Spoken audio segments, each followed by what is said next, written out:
The language in this video has been translated using AI translation via HeyGen. While we strive for accuracy, the translation may not be entirely precise or reflect the original intent and meaning in all cases. We appreciate your understanding as we work to make this content more accessible through AI-assisted translation. La langue de cette vidéo a été traduite à l'aide d'une traduction par IA via HeyGen. Bien que nous nous efforcions d'être précis, la traduction peut ne pas être entièrement exacte ou refléter l'intention et la signification originale dans tous les cas. Nous apprécions votre compréhension alors que nous travaillons à rendre ce contenu plus accessible grâce à une traduction assistée par IA.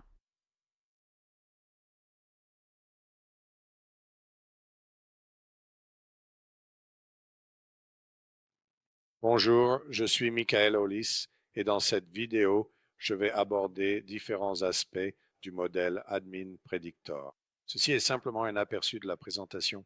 Je commencerai par parler de l'éditeur de modèles, puis j'aborderai les prédictions qui sont hors du champ d'application. Ensuite, j'expliquerai l'analyse de sensibilité des descripteurs, l'analyse de sensibilité de la structure, l'analyse de confiance ou les estimations incluses avec nos modèles de classification et enfin l'incertitude en régression. Nous allons d'abord commencer par parler de l'éditeur de modèles qui se trouve sous Outils, Éditeur de modèles et nous allons ouvrir cette boîte de dialogue. Je vais simplement la mettre en plein écran. Dans l'éditeur de modèles, cela définit tous les modèles dans Admin Predictor. La première colonne liste le nom du modèle qui apparaîtra dans la feuille de calcul Admin Predictor. Ensuite, vous pouvez activer ou désactiver différents modèles. Si vous ne souhaitez pas que certains modèles soient prédits, par exemple la perméabilité de la cornée ou de la peau, vous pouvez simplement les désactiver ici. Et ensuite, lorsque vous calculerez les propriétés, vous ne les verrez pas. Chaque modèle possède un type de modèle. Si l'on regarde le premier, PLS, cela signifie qu'il existe un fichier PLS dans le répertoire local des données qui définit ce modèle. Il s'agit donc simplement du coefficient de diffusion. M log P n'est qu'une équation encodée sous forme de fichier PLS et vous pouvez consulter ce fichier PLS. Le modèle S plus log P est un modèle de régression par ensemble de réseaux de neurones artificiels. Ensuite, nous avons certains modèles ou types de modèles spécialisés comme log, D, PH. La plupart des modèles que vous verrez seront soit des modèles de régression, soit des modèles de classification ANED, comme ce modèle de filtre de barrière hémato-encéphalique ici. Ensuite, chacun des modèles possède un fichier qui le prend en charge. Donc, pour ce fichier PLS, il y en aura simplement un qui s'appellera SDIF2D PLS et cela fait référence à ce fichier. Maintenant, plus bas, j'ai quelques modèles définis par l'utilisateur et ce sont simplement des fichiers nets. Il y a donc un fichier base, un underscore pic50.net qui est écrit dans le répertoire AppData local lorsque vous exportez un modèle depuis AddMap Modeler. Le champ suivant ici peut être 3D si vous avez un modèle 3D pour l'endpoint. Le descripteur déterminant détermine comment le calcul va s'effectuer. Donc, par exemple, si le modèle log-D dépend de l'évaluation du modèle log-P et que pour une raison quelconque, celui-ci a été désactivé ou n'a pas été calculé, alors le modèle log-P ne serait pas calculé. Maintenant, si nous descendons un peu plus bas et que nous regardons certains de nos modèles de substrat, cela dépend donc du nombre de sites SIP dans S plus log P. Pour le nombre de sites SIP, si celui-ci est égal à 0, la sortie du modèle sera aucun site. Tout composé qui n'a pas le descripteur M et dont le nombre de sites SIP est égal à 0, s'il est égal à 0, cela signifie qu'il n'a aucun site. Et par conséquent, le modèle n'est pas évalué. Il indique simplement qu'il n'y a pas de site pour ce cas. Le facteur auxiliaire est généralement ce qui peut être multiplié par le modèle dans la sortie. Donc, par exemple, si nous regardons notre modèle S plus SW, il s'agit du poids moléculaire. Ainsi, la sortie du modèle est multipliée par le poids moléculaire et la raison pour laquelle cela est fait, c'est parce que le modèle a été développé en unités molaires et multiplié par le poids moléculaire permet de convertir le résultat en milligrammes par millilitre dans le fichier de sortie là. Ensuite, si nous passons à la transformation, cela peut être antilog ou aucune. Ou appliquer l'antilog. Encore une fois, pour reprendre l'exemple de S plus SW, ceci est réglé sur antilog. Ainsi, le modèle a été construit dans l'espace logarithmique. Donc, si vous prenez un composé arbitraire et que vous l'évaluez dans le modèle, il calculera d'abord le logarithme de la solubilité en unité molaire. Ensuite, il prendra l'antilog de cette valeur, puis multipliera enfin le résultat par le poids moléculaire. Nous avons également quelques colonnes pour la valeur minimale et maximale, et celles-ci sont définies pour certains modèles et pas pour d'autres. Donc, par exemple, si nous regardons S plus PEF, S plus PEF, la valeur maximale est de 12. Ainsi, même si le modèle l'évalue à 13, ce qui sera affiché dans la cellule de ce prédicteur MET sera 12. Et puis, certains de ces paramètres ont également 0. Par exemple, la solubilité aqueuse dans l'eau ou le pH saturé ne vont que de 0 à 14. Pour le RBP, nous avons une limite inférieure de 0,55. Et puis, pour la fraction, je suis limité aux microzones. Nous avons 0,011 là-dedans. Et puis, les infobulles sont ce que vous voyez lorsque vous survolez le titre de la colonne avec votre souris. Alors, allons-y et fermons cela. Ensuite, nous pouvons simplement regarder un modèle simple admet risque. Donc, si nous plaçons le curseur dessus, vous verrez l'infobulle qui y est associée. Très bien. Maintenant, regardons une image de l'application. Domaine pour le modèle. Donc, chaque modèle possède ce que nous appelons un domaine d'applicabilité et il est basé sur la valeur minimale et maximale de chacun des descripteurs dans l'ensemble de données. Dans cet exemple, nous examinons un modèle très simple avec descripteur 1 et descripteur 2 et nous ne regardons que les molécules de l'ensemble d'entraînement. Et pour chacune des valeurs des descripteurs, nous connaissons la valeur minimale et maximale pour chacune des molécules du groupe d'entraînement. Nous ajoutons ensuite une marge de 10% autour de cela. Donc, nous lui donnons un peu de marge de manœuvre.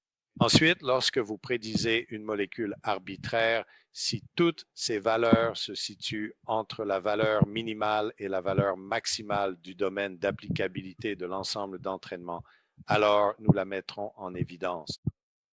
On dit alors qu'il s'agit de prédictions dans le domaine d'application. Donc, elles sont à l'intérieur de la valeur minimale et maximale pour chacun des descripteurs. Si l'une de ces valeurs se trouve en dehors de la limite minimale ou maximale, alors nous la colorerons en magenta dans l'interface et la soulignerons et on dira qu'il s'agit d'une prédiction hors du domaine d'application. Nous allons maintenant examiner certaines valeurs ou certaines prédictions pour le modèle de solubilité aqueuse dans l'eau et plus précisément, nous allons rechercher des prédictions hors du domaine d'application. Pour chaque modèle, il y aura des attributs correspondants pour les valeurs hors du domaine. Ainsi, les attributs que vous voyez ici sont associés aux étiquettes pour toutes les prédictions qui sont hors du domaine d'application. Maintenant, si toutes les prédictions pour cet ensemble de données étaient dans le domaine pour ce filtre Andro, alors la colonne n'apparaîtrait pas. Donc, si vous cherchez la colonne hors du domaine et qu'elle n'apparaît pas, cela signifie que toutes les molécules présentes sont dans le domaine. Si nous descendons ici jusqu'à la colonne S plus SW, nous allons cliquer sur OK et cela l'ajoutera ou l'insérera dans la feuille de calcul. Nous pouvons trier par ordre décroissant et vous verrez alors que tous ces 1 indiquent que la prédiction pour S plus SW est hors du domaine. Voyons maintenant une prédiction hors du domaine pour S+, log P, et essayons de déterminer lequel des descripteurs est hors du domaine pour celle-ci. Je vais donc simplement définir ici le contenu sur le modèle S plus log P.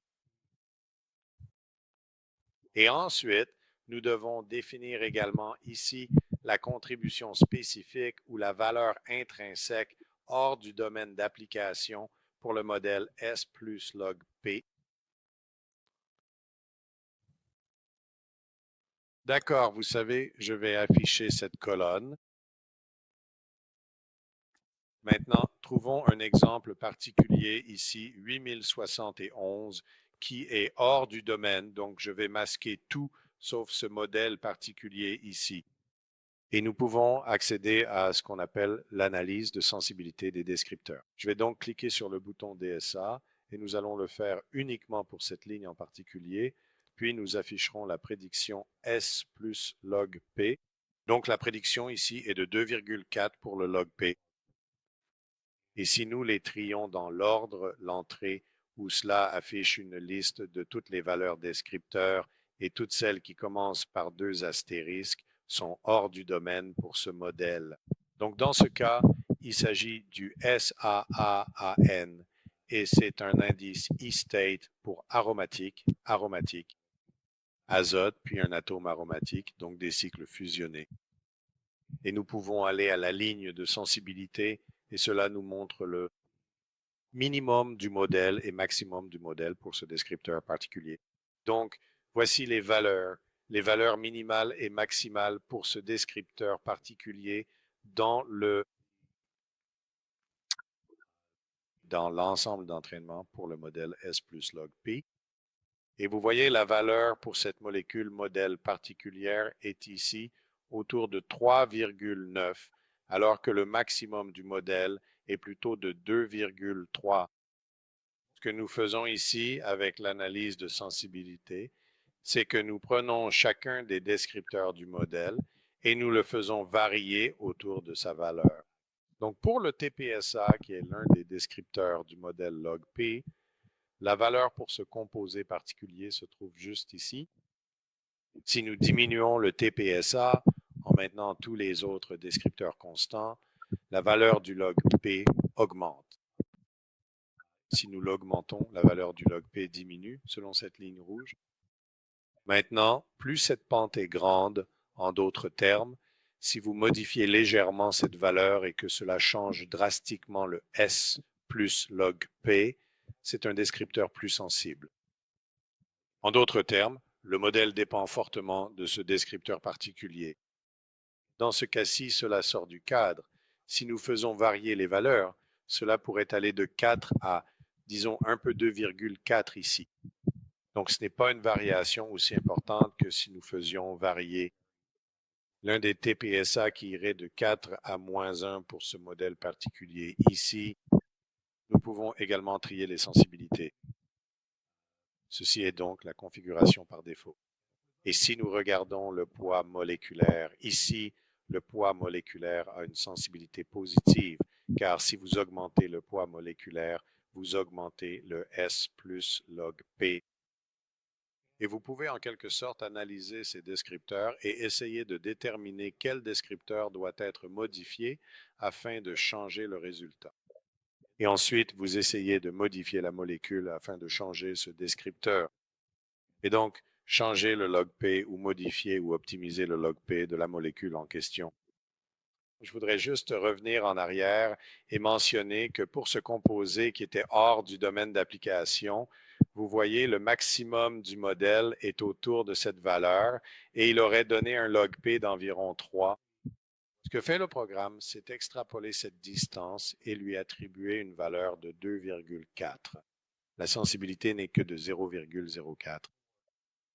Cela contribue un peu au modèle, mais ce n'est pas aussi important que certains autres, comme le TPSA. Donc je dirais que cette prédiction, même si l'un des descripteurs est hors du domaine d'application, reste une prédiction assez solide pour cette molécule.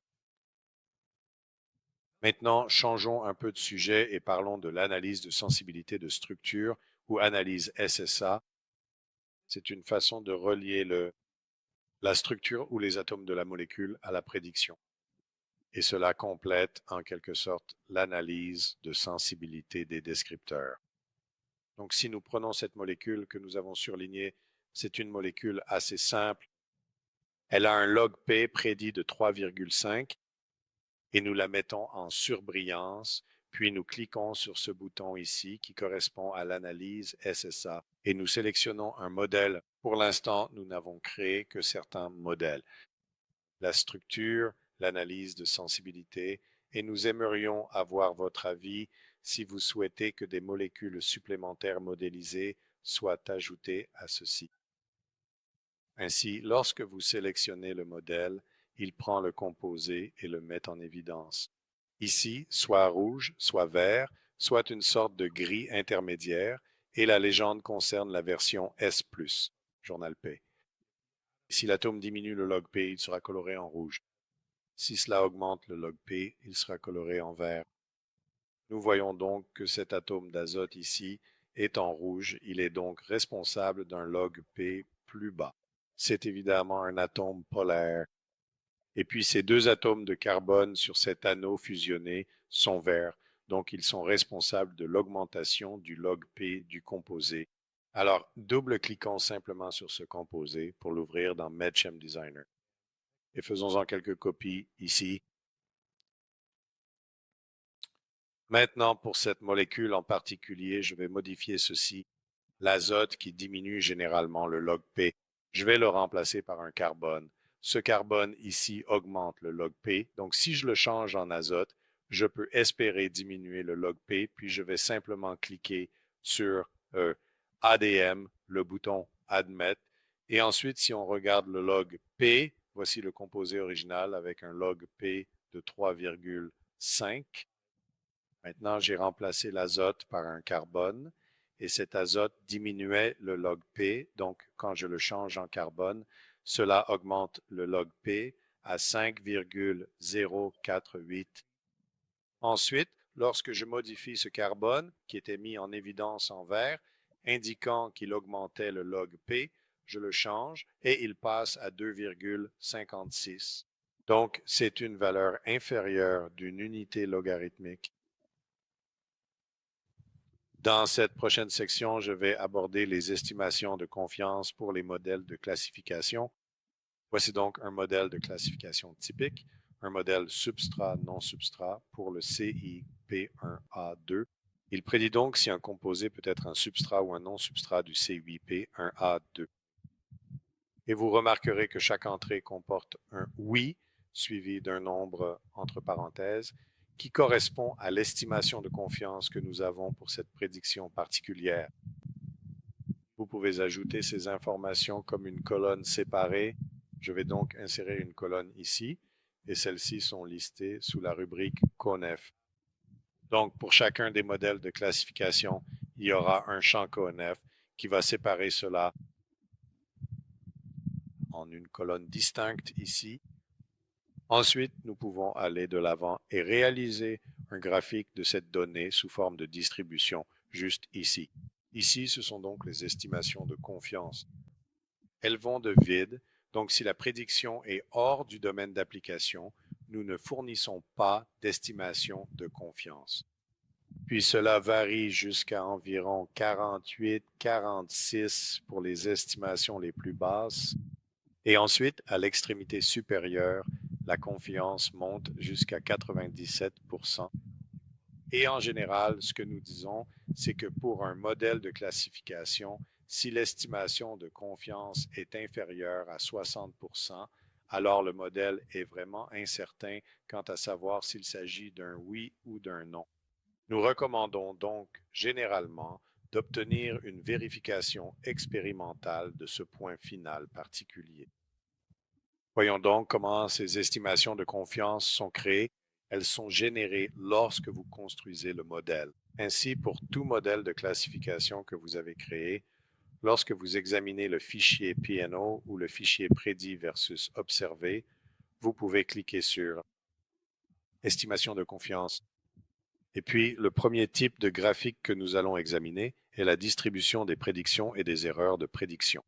Donc, cette ligne noire représente le nombre de prédictions pour un certain nombre de votes positifs.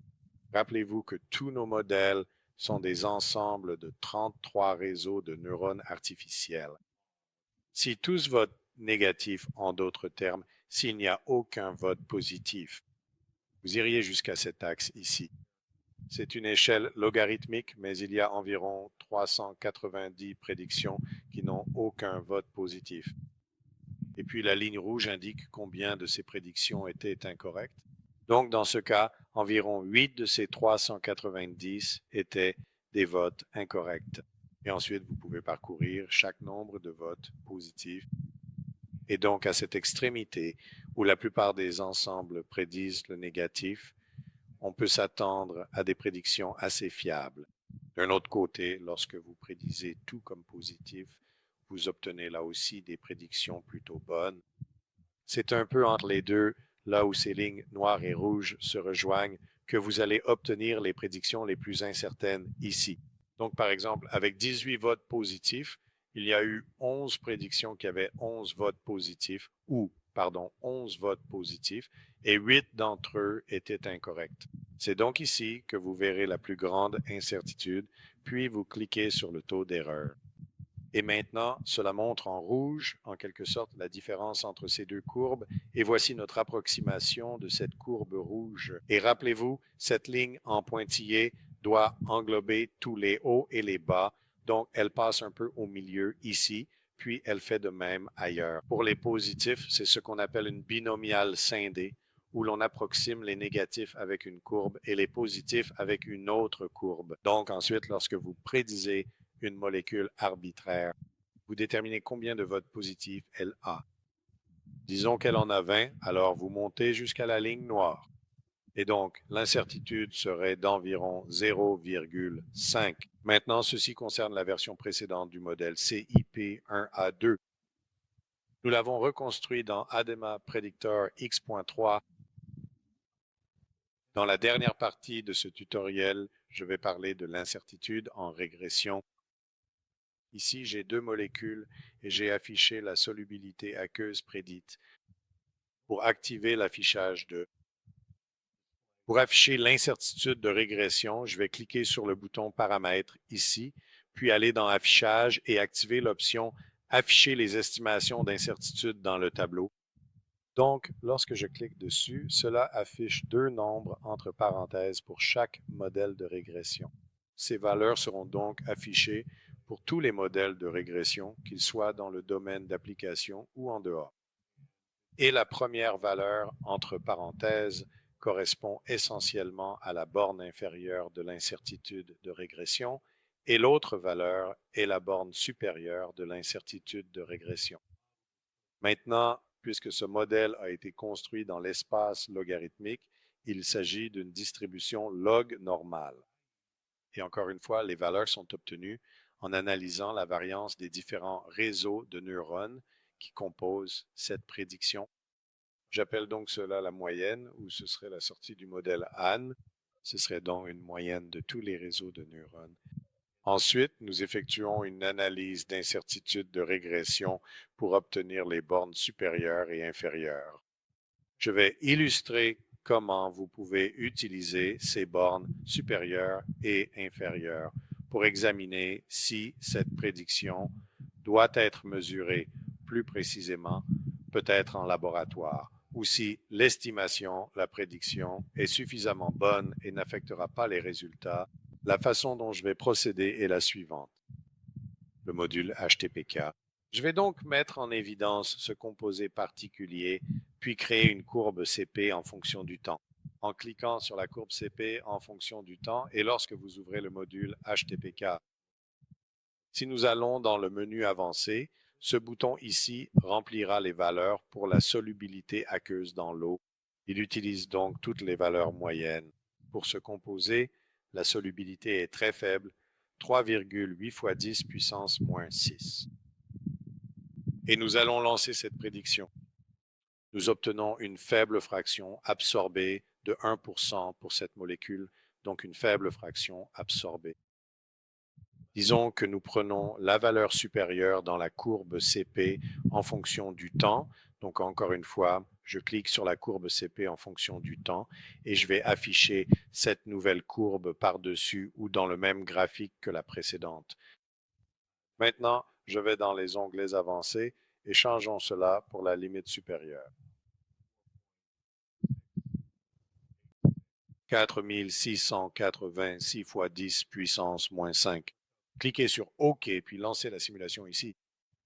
Maintenant, la première simulation est en bleu et la seconde simulation est en rouge, et cela a augmenté la fraction absorbée à 1,93. La précédente était de 1, donc ce n'est pas très sensible à la prédiction de solubilité ou à la plage. Nous prédisons une solubilité très faible et elle est tellement basse que même la valeur élevée ne change pas beaucoup la fraction absorbée en grande partie.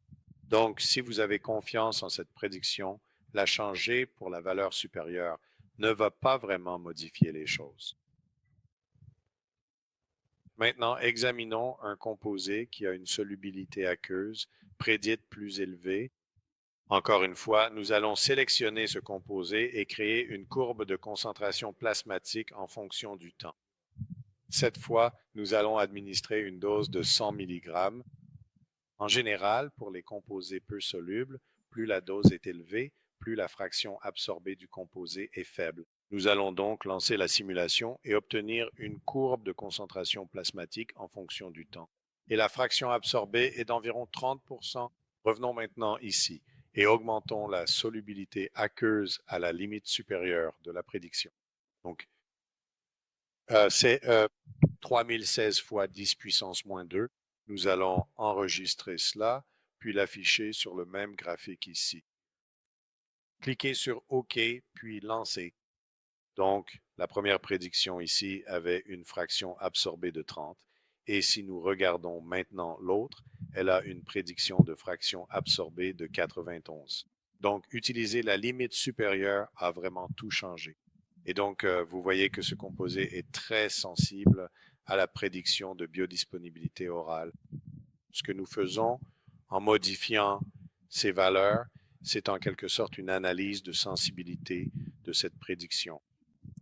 Et utiliser les bornes supérieures et inférieures permet de déterminer à quel point la fraction absorbée est sensible à cette prédiction de solubilité aqueuse. Donc, pour ce composé, il se situe exactement dans la plage où cela va beaucoup changer. Nous pourrions aussi simplement faire une analyse de sensibilité des paramètres de ceci. Donc, nous allons faire 100 mg, allez-y et lancez cela. Maintenant, si vous regardez la courbe bleue qui représente la solubilité, c'est la valeur médiane. Et puis, lorsque nous descendons à des valeurs plus basses, vous pouvez voir à quel point cela change réellement la fraction absorbée. Donc, pour ce composé, du moins avec notre prédiction de solubilité aqueuse, la fraction absorbée est très sensible à cela. Il serait donc intéressant d'obtenir une meilleure valeur, peut-être une valeur expérimentale, puis de l'utiliser dans la simulation. Voilà, c'est tout pour cette vidéo. J'espère que cela vous a plu et que vous avez appris quelque chose. Merci d'avoir regardé. Si vous avez des questions, n'hésitez pas à envoyer un email et on se retrouve la prochaine fois. Au revoir.